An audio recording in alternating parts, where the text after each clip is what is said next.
Bonjour tout le monde, bienvenue à ce nouvel épisode de la Fabrique d'affaires. Mon nom est Simon Harvey et je suis stratège. Aujourd'hui, en fait, je veux parler d'un sujet qui touche un peu tout le monde, la création de solutions, mais aussi qu'est-ce qu'on doit faire ou qu'est-ce qu'on peut faire quand un client veut pas faire de la business avec nous. Fait que je vais sauter immédiatement dans le vif du sujet. Première des choses, qu'est-ce qu'on fait quand on n'est pas certain, quand on est en produit-service, puis qu'on fait beaucoup de sur-mesure, du custom, comme j'aime appeler, et qu'on n'est pas certain qu'on peut offrir la solution auquel le client s'attend. Moi, ce que j'aime beaucoup faire, ben, c'est d'aller revisiter ce que j'ai déjà fait dans une autre version. Là, quand je faisais le meeting des ventes du lundi, je vous ai déjà parlé de faire des mind maps, donc de mettre l'idée au centre puis de l'exploser dans tous les sens. Pour moi, c'est une façon de débloquer ces choses-là. Euh, Ça me permet d'utiliser ma créativité, puis je pense que ça peut aider beaucoup de gens. Donc, je vous invite à aller voir de ce côté-là, du côté des mind maps. Parfois, on peut essayer de créer quelque chose. J'ai aussi déjà parlé d'un livre qui s'appelle Decisive, écrit par Dan et Chip Heath, qui sont deux frères. Puis souvent, ce qui arrive, c'est en fait, ce qu'ils racontent dans ce livre-là, c'est qu'on cherche à faire des solutions très binaires, un ou l'autre, mais parfois, ben, c'est de créer quelque chose en combinant. Donc, en prenant une partie de la solution et une autre partie de la solution, de faire un et l'autre, ça peut être une bonne façon. Euh, une façon de voir aussi, ben, vous avez de la concurrence, vous avez des entreprises avec lesquelles vous compétitionnez, ben, de voir un petit peu qu'est-ce que ces entreprises-là offrent peut vous aider à débloquer, puis à créer un nouveau produit, un nouveau service, ou à voir est-ce que je peux vraiment l'offrir, est-ce que ça peut fonctionner, ou est-ce que je suis mieux, en toute éthique, d'envoyer le client vers un autre fournisseur. Parler aussi avec des collègues, avec des partenaires, avec des compétiteurs, ça peut être une belle façon de débloquer puis de s'assurer qu'on peut réellement offrir. Puis parfois, ben, la solution se trouve juste en avant de nous autres qu'on ne l'a pas vu.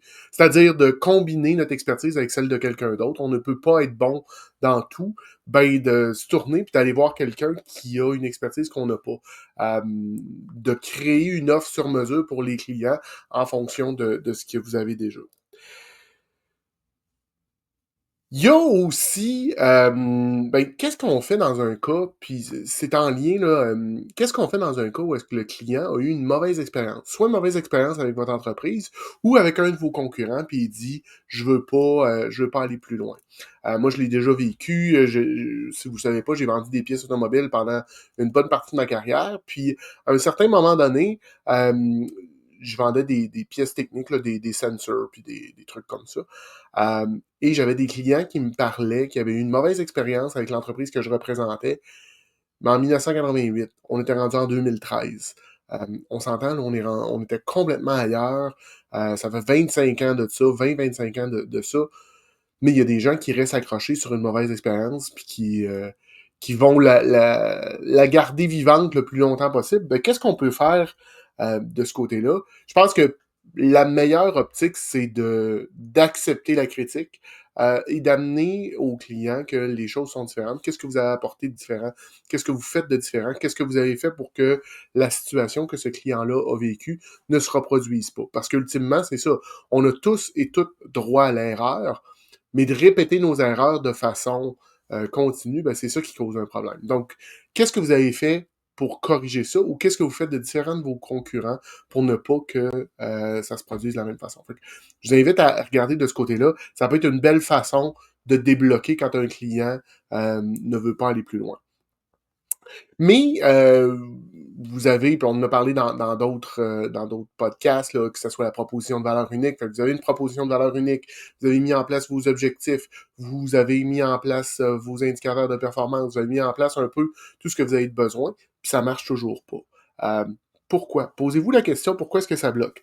Est-ce que votre client perçoit réellement la valeur que vous amenez sur le marché, perçoit réellement le besoin que vous comblez? Est-ce qu'il est conscient qu'il y a une problématique? C'est souvent de ce côté-là que ça accroche. On le voit comme client, ils ont le nez tellement proche de l'arbre qu'ils ne voient pas la forêt. Vous avez certainement déjà vu sur le web là, le genre de cartoon où est-ce que on voit des gens avec une roue, ben pas une roue, c'est un carré, et il y a quelqu'un qui arrive pour leur présenter la roue, mais ils disent non, on est trop occupé à travailler avec notre roue carrée, on n'a pas le temps de voir que tu nous présentes ta solution, alors que la solution pourrait réellement les aider. Ben, le client n'est pas conscient du problème ou n'a pas assez d'ouverture d'esprit. Il y a un manque d'intérêt. Il y a, je vais appeler ça du grenouillage. Qu'est-ce que je veux dire par là aussi? Des fois, il faut être conscient qu'il y a des relations d'affaires qui sont underground, qu'on voit pas. Un compétiteur, un concurrent qui a une relation d'affaires privilégiée, qui verse des ristournes, il y a plein de choses qui peuvent se faire. J'aime croire que les gens sont honnêtes en affaires, mais l'expérience me prouve qu'il y a parfois des gens qui font des choses un peu, je dirais un petit peu plus en dessous de la couverte ou un peu moins fair play, ben ça peut être des choses qui vont aller de ce côté-là. Donc, puis finalement, ben, il y a la peur du changement. Fait que c'est toutes des choses qui peuvent vous bloquer puis qui peuvent faire que vous êtes pas capable de conclure une vente. Ben, à ce moment-là, je vous invite, qu'est-ce que vous pouvez faire? Il y a plein de choses. J'ai parlé tantôt d'un mind map, trouver des solutions, soyez créatifs. On va en reparler dans un autre podcast. Puis si vous me suivez sur les réseaux sociaux, je vais avoir des chroniques là-dessus sur les différents bloquants, ces choses-là. Mais bâtissez-vous des outils pour passer par-dessus. Vous avez rencontré un problème, apprenez de ce problème-là, gardez une donnée, gardez une trace de ça, puis passez par-dessus, passez à autre chose. Le dernier point que je voulais aborder rapidement, c'est le ghosting. C'est un phénomène qu'on voit de plus en plus apparaître. C'était traditionnellement beaucoup. En fait, traditionnellement, on le voyait là en embauche, mais de plus en plus, on le voit dans le monde des affaires où est-ce que on a une belle relation, on est en processus, et du jour au lendemain, les gens arrêtent de répondre à vos courriels, arrêtent de répondre à vos questions, disparaissent on dirait qu'ils sont plus sur Terre. Qu'est-ce que vous pouvez faire de ce côté-là? Posez-vous la question. Moi, je pars toujours avec le principe de base que les gens sont bien intentionnés. Il doit y avoir une raison logique pourquoi est-ce qu'ils se sont pas présentés, pourquoi est-ce ils ont arrêté.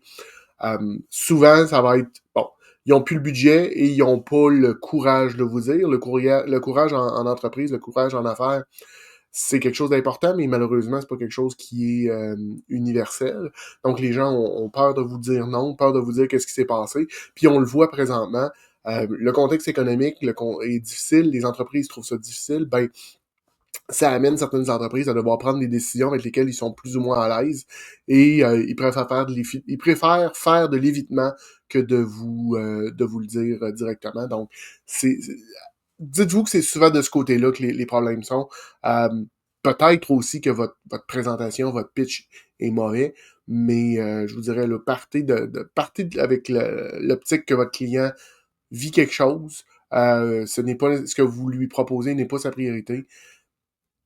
Laissez savoir que vous comprenez, puis offrez votre aide. C'est ce que j'avais pour aujourd'hui. Donc, je vous souhaite une belle journée, des belles ventes, puis ben, on se retrouve la semaine prochaine pour un autre Fabrique d'affaires. Bonne semaine tout le monde. Bye.